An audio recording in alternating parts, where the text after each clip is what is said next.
My girlfriend's younger sister accused me of SA. I got expelled from university, fired, and isolated.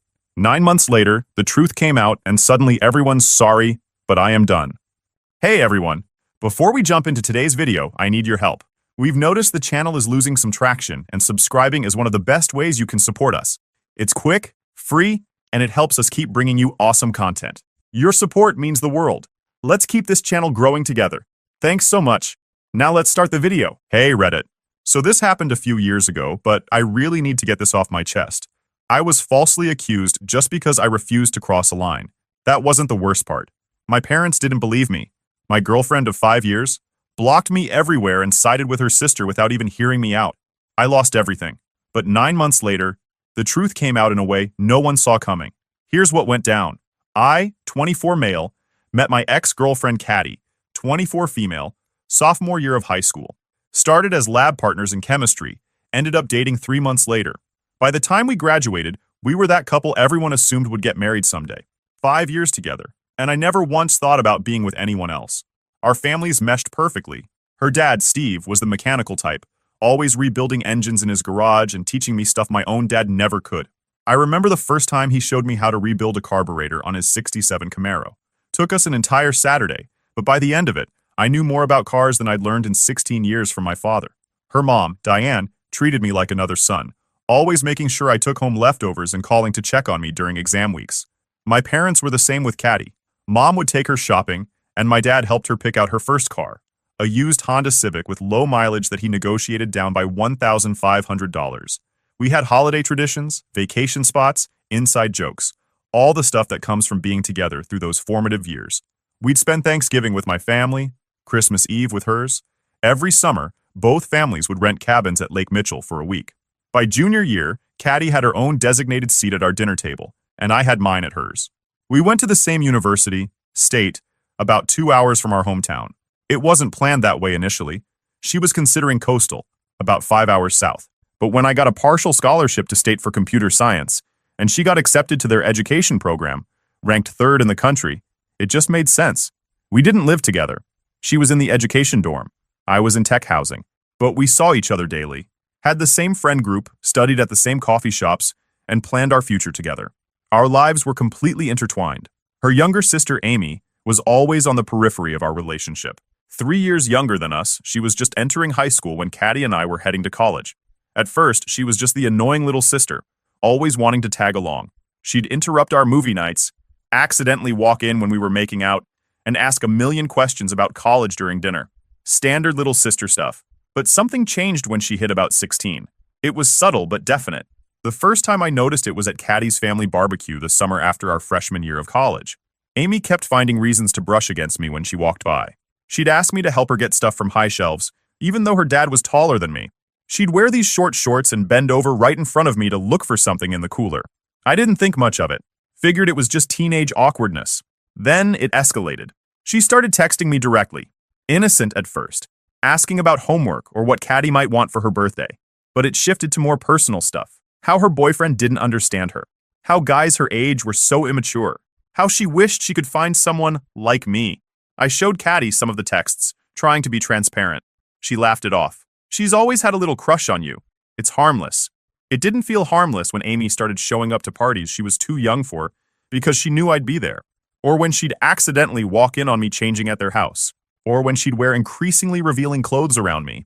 I started avoiding their house when I knew Amy would be home alone. Started making excuses to skip family events. Caddy noticed and we fought about it a few times. "You're being weird about my sister," she'd say. "She's just a kid." But Amy wasn't just a kid. It happened in October of our junior year of college. I was doing well. 3.8 GPA, part-time job at a tech startup that was grooming me for full-time after graduation. The company was paying me $22 an hour to develop UI components, almost unheard of for an undergrad intern. My boss had already hinted at a $75,000 starting salary after graduation, with stock options. I was even saving for an engagement ring, planning to propose after graduation the following year. Had about $4,800 stashed away in a separate account Caddy didn't know about. Caddy was at a weekend teaching conference in Chicago. She was studying elementary education. The conference was a big deal.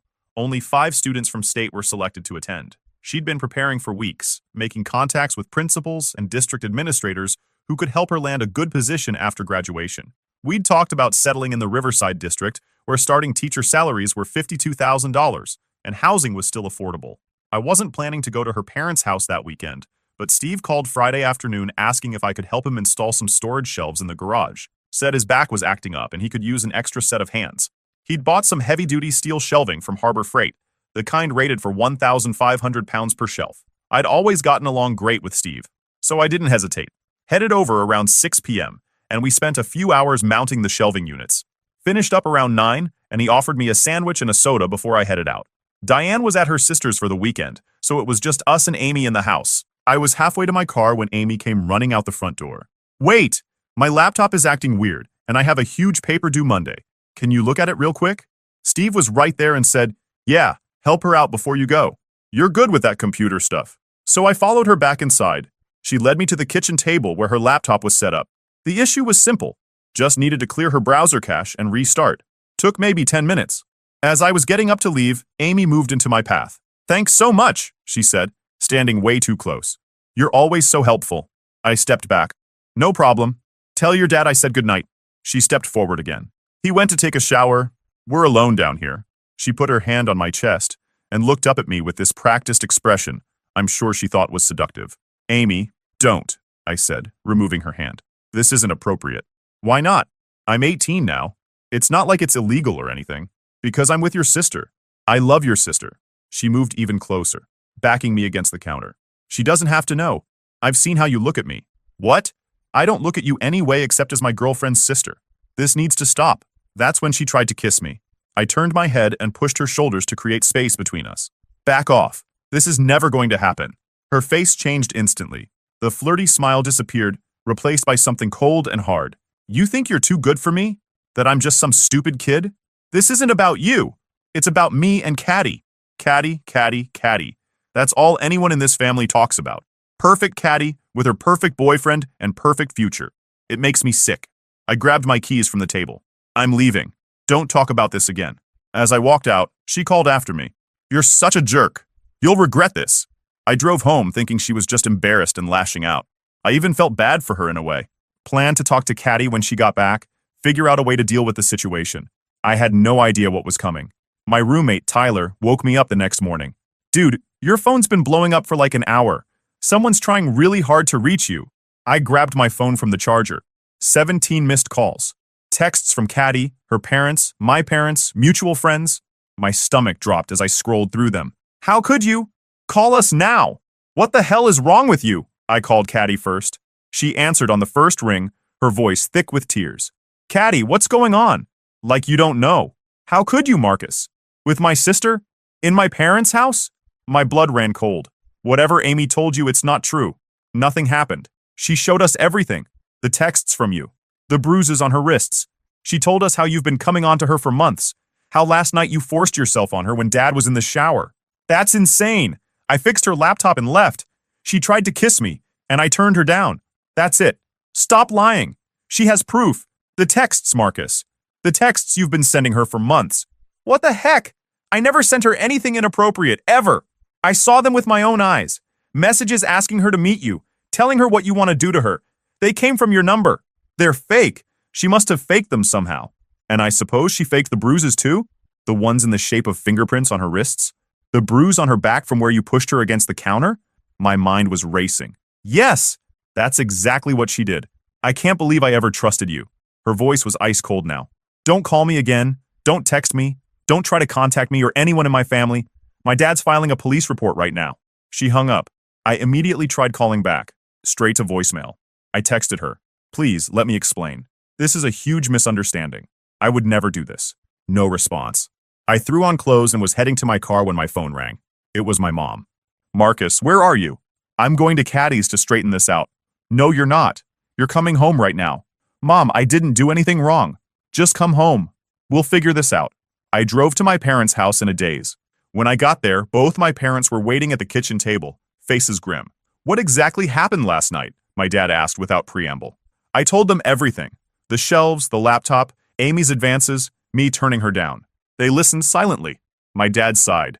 "Steve showed me the texts, son. They go back months. They're pretty graphic. They're not from me. She must have used some app to fake them.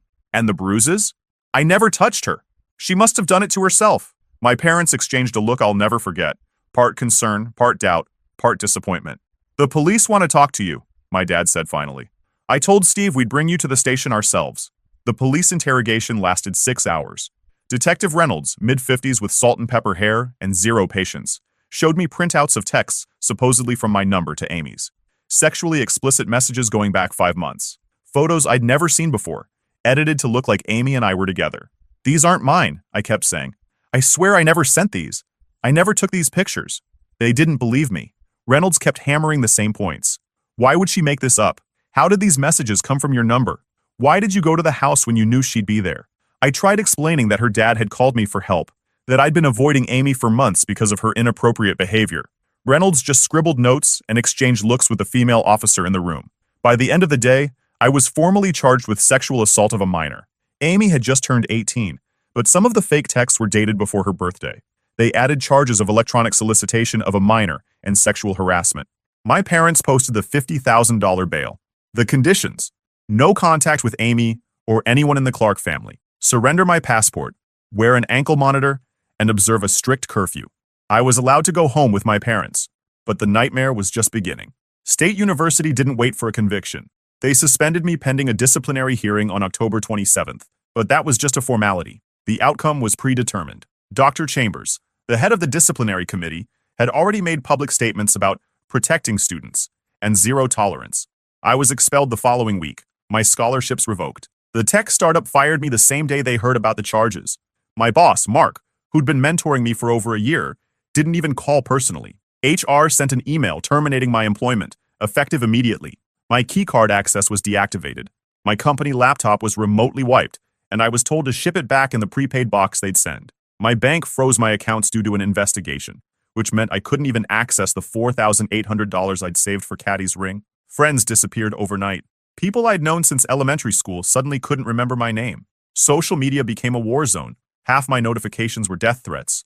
The other half just people unfriending me. Caddy blocked me everywhere, changed her phone number. Her friends, who had been my friends too, posted long statements about standing with victims and cutting toxic people out. Photos of me were removed from their Instagram feeds, as if I'd never existed. My sister Grace was the only one in my immediate family who believed me without question. Amy's always been obsessed with you, she said. Always asking me questions about you, trying to get me to show her your old yearbook photos. It was weird. My parents tried to be supportive, but I could see the doubt in their eyes. They got me a lawyer, Dave Hoffman, paid my bail, let me move back home. But they also set rules. I couldn't leave the house after 8 p.m., couldn't have friends over, had to share my location with them at all times. My dad started most conversations with, "If there's anything you're not telling us," my mom cried constantly. They never directly accused me, but they didn't fully believe me either. The financial impact was immediate and devastating. I lost my tuition for that semester, $14,300, no refunds for expelled students. Lost my housing deposit, $1,800, had to pay for a criminal defense lawyer, which drained my savings in about 3 days. Dave's retainer was $10,000, and he estimated the total cost could hit $50,000 depending on whether we went to trial. I couldn't get a job. Nobody wants to hire someone facing SA charges. I tried gig work, but the ankle monitor made that nearly impossible. My parents covered my legal fees, but reminded me constantly how much it was costing them. They'd planned to use that money to help Grace with college next year.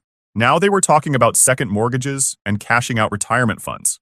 The isolation was suffocating. People I'd known my whole life, teachers, neighbors, family friends, all looked at me differently, like I was something dangerous, damaged. Best case, they avoided me. Worst case, they left threatening notes on my parents' porch or shouted things when I walked by.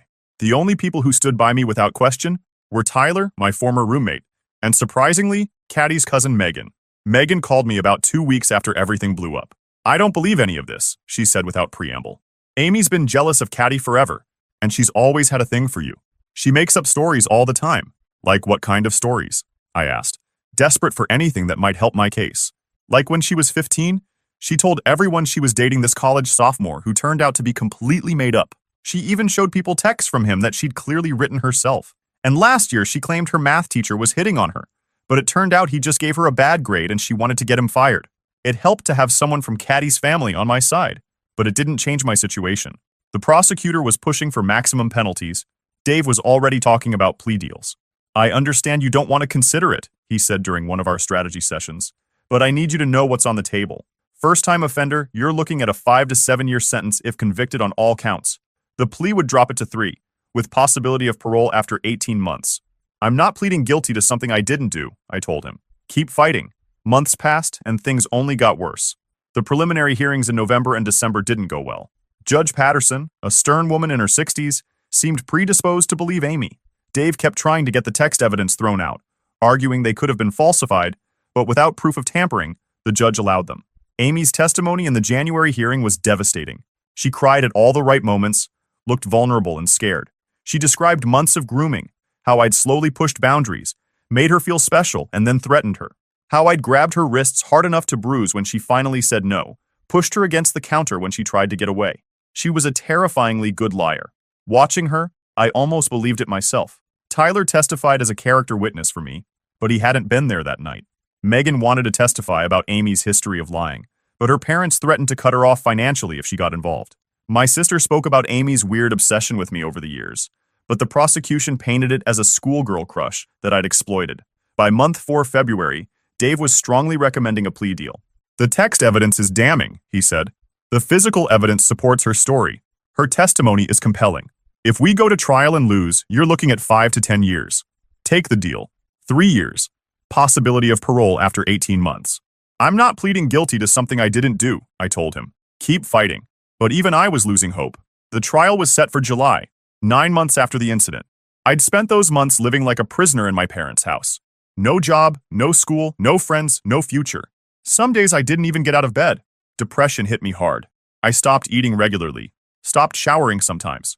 What was the point? My life as I knew it was over.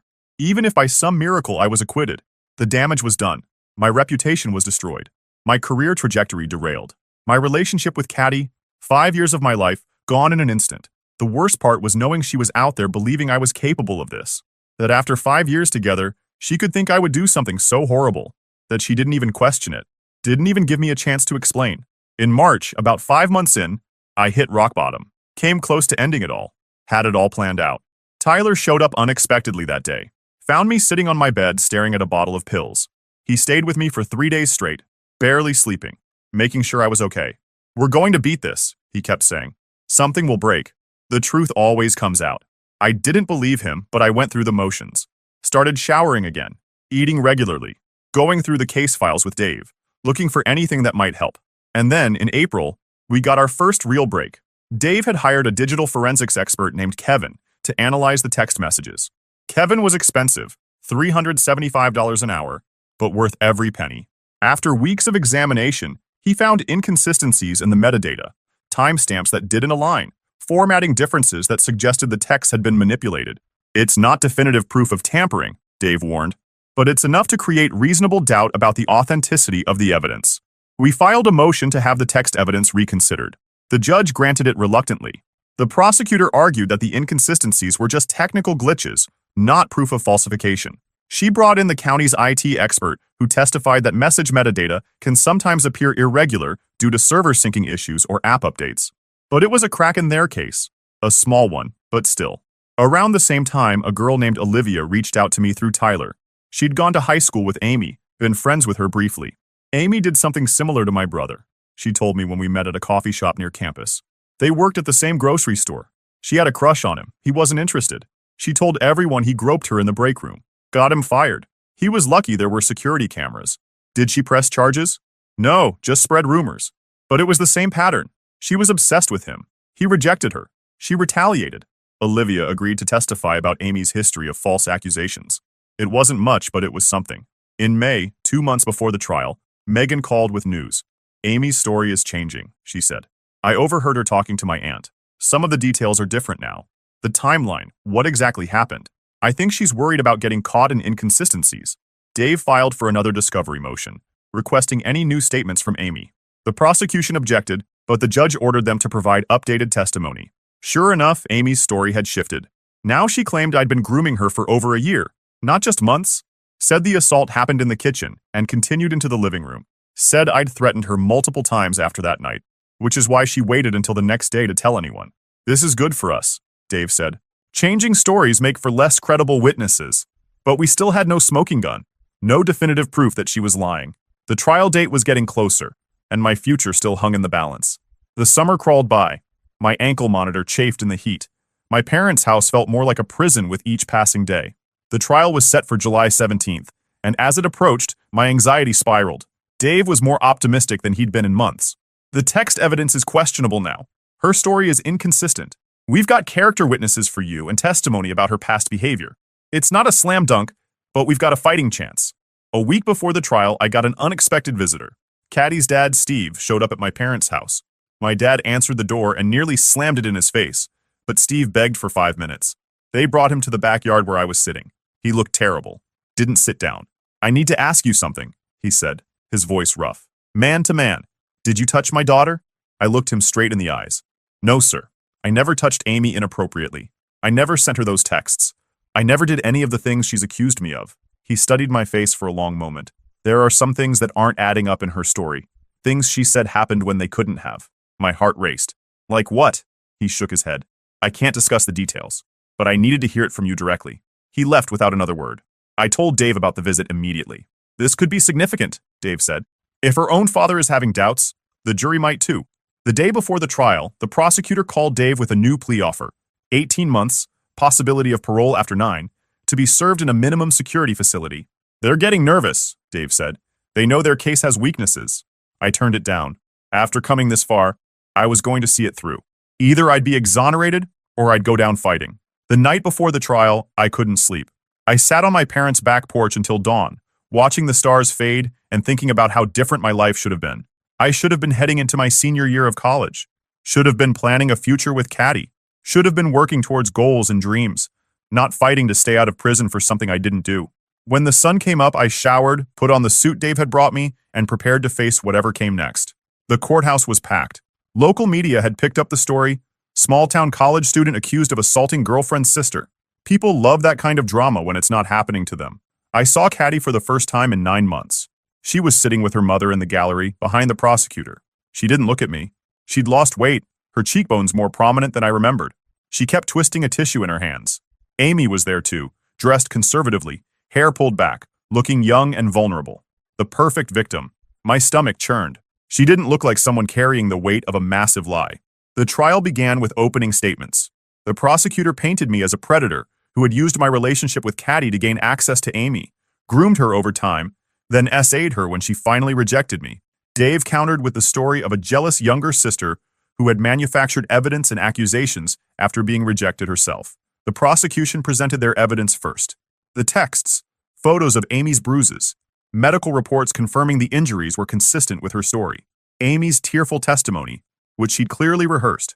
She stumbled a few times when pressed on the inconsistencies in her story, but quickly recovered, claiming she'd been traumatized and confused about some details. During cross-examination, Dave focused on the changing timeline. In your initial statement to police, you said the assault occurred at approximately 9:30 p.m. Is that correct? Yes, around then.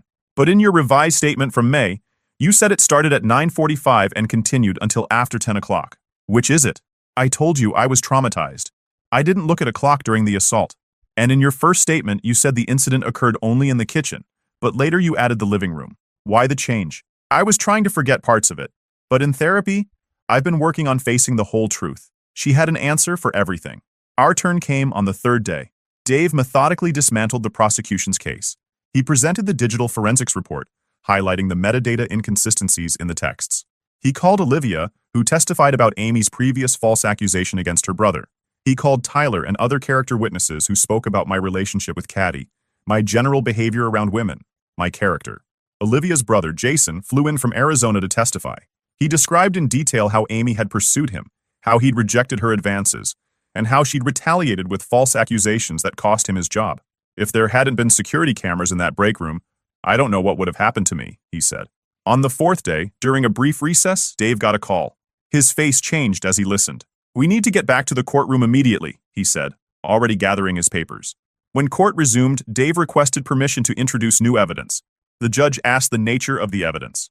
Security camera footage, Dave said, from the Clark residence on the night in question. The prosecutor objected immediately.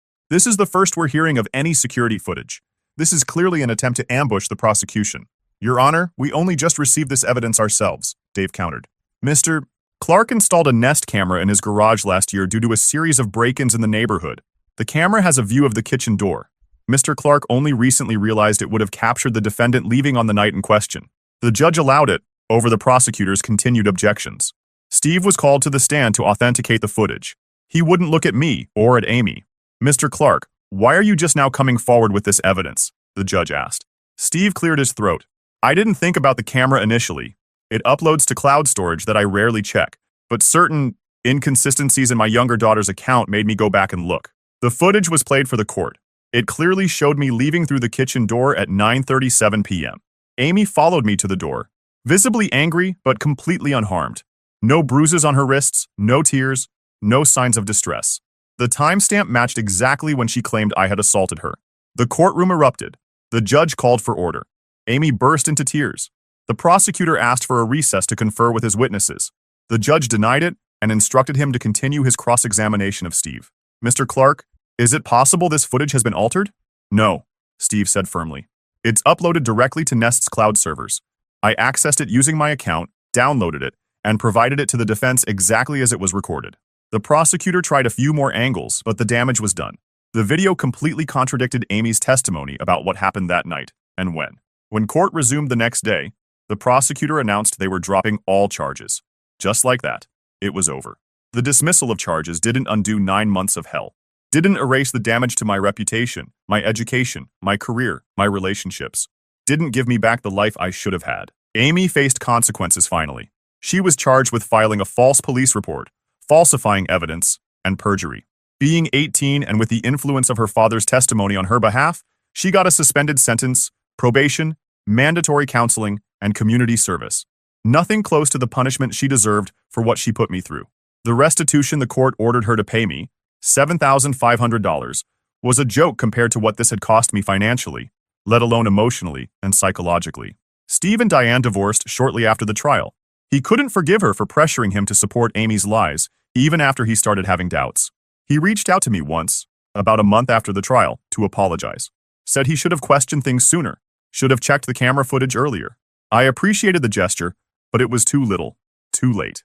Caddy tried to contact me repeatedly after the charges were dropped. Texts, calls, emails, messages through mutual friends. Said she was sorry for not believing me, for not giving me a chance to explain. Said she missed me, wanted to try again. I blocked her number, her email, all social media, 5 years together, and she believed the worst about me without a moment's hesitation. Some betrayals you can't come back from. My parents wanted to reconcile too. Said they were sorry for doubting me, but I couldn't forget the looks on their faces during those months. The constant questions, the unspoken suspicion. I keep them at arm's length now. Call on holidays, visit occasionally. But there's a distance that wasn't there before. The university wouldn't take me back. Said the expulsion stood regardless of the criminal case outcome. I filed a lawsuit against them for wrongful expulsion and discrimination. It's still working its way through the courts 3 years later. My lawyer thinks we'll eventually settle for around $200,000, which sounds like a lot but doesn't come close to covering what I lost. Not just tuition and scholarships, but future earnings, career advancement, networking opportunities. Rebuilding my life was the hardest part. I moved 2 states away. Started over at a different university, though I had to take out massive loans since my scholarships were gone. Worked night shifts at a warehouse to pay rent on a studio apartment barely big enough for a bed and desk. $14.50 an hour. No benefits. Loading boxes from 11 p.m. to 7 a.m., then trying to stay awake through classes. Tyler moved out to join me about a year later. Got a job at the same warehouse while he finished his degree online. Having someone who knew me before, who stood by me through everything, helped more than I can say. Megan stays in touch. She was ostracized by her family for supporting me, but she doesn't regret it. I always knew Amy was trouble, she says. Just didn't know how much. She finished her degree and moved to Seattle last year. We still talk weekly. It's been 3 years since the charges were dropped, almost 4 since that night in the kitchen. I finally got my degree last spring. Found a decent job in software development, not the career trajectory I planned on, but it pays the bills. $68,000 a year, decent health insurance, 401k match. I'm slowly building a new life, one that isn't defined by what happened. Some days are harder than others. Some days I wake up angry at all that was taken from me. Other days I'm just grateful to have been cleared, to have avoided the far worse fate that could have been mine if that camera footage hadn't existed. If Steve hadn't installed that camera, or if he hadn't gone looking through the footage, I'd likely be sitting in a cell right now. My entire future hinged on a piece of technology that could easily have not been there. The financial impact continues. I'm $86,000 in student loan debt. My credit was destroyed during those 9 months when I couldn't make payments on anything. My parents burned through most of their retirement savings on legal fees. Dave's final bill came to $73,500. Worth every penny, but it'll take years for my family to recover. Dating is complicated. I'm always paranoid about how much to share and when. Tell a new girl too soon about what happened, and she might see me as damaged goods or wonder if there was some truth to it after all. Wait too long, and it feels like I'm hiding something important. I've had a few short relationships, but nothing serious. Trust doesn't come easily anymore. Olivia and I keep in touch too. Her brother went through something similar to me, though on a smaller scale. We get together sometimes to talk about it. There's comfort in knowing someone else who understands. I check public records occasionally to see what Amy's up to. She finished her degree, moved to Portland, got a job in marketing, posts happy pictures on Instagram like she never tried to destroy someone's life. Her probation ended last year. Sometimes I wonder if she even feels guilty, or if in her mind, she was the wronged party somehow. The lawsuit against the university drags on. My lawyer says they're just running out the clock, hoping I'll get tired and settle for less. It's frustrating, but I'm not backing down. It's not even about the money anymore. It's about making them acknowledge what they did. But the best thing that happened, though? About 6 months ago, I adopted a dog from the shelter, a 3-year-old German Shepherd mix named Riley. Previous owner couldn't keep him due to deployment. He's got trust issues too, so we're a good match. We've been inseparable. He guards the apartment, goes hiking with me on weekends.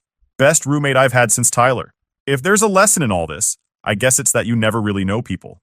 The ones you expect to stand by you might be the first to believe the worst. And sometimes help comes from unexpected places. Like your girlfriend's cousin who barely talked to you at family gatherings, or the security camera her dad installed and forgot about. I don't know if I'll ever fully get over what happened, but I'm doing my best not to let it define the rest of my life. I've got a decent apartment now, a job I don't hate, a loyal dog, and a small circle of friends I can trust.